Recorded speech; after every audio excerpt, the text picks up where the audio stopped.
ඉන්නම පොලිසියට දෙන්න. අය පුතේ මම පොලිසිය පුතේ දඩුවල දෙන්න පුතේ. ඔව් මේ නාඩියට ෂේප් එකේ යන්න තිබිච්ච එක මේක කෑවනේ. එතනට ඇවිල්ලා මේ බ්ලබ් අද්දික් කරා. ෂික්. අයියෝ මේක හරියන්නේ නැහැ. අපි සත්වසර කලම්බලා ගමුකෝ. පහරේ දෙනවා.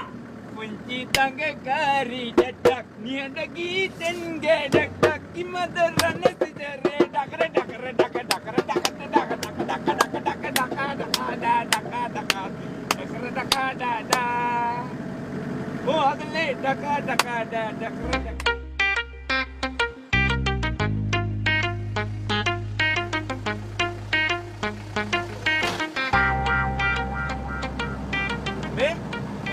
මේක තන්තිරිමලේ පාරනේ බා. උඹලා චුට්ටාගෙන තන්තිරිමලේද? ආයි මචං මෙයා බලන්නකෝ. මේ ඔයා බදුල්ලේ කිව්වට ඉන්නේ අර හාලියලේ එන ඩොටක නේද? ඒ වගේ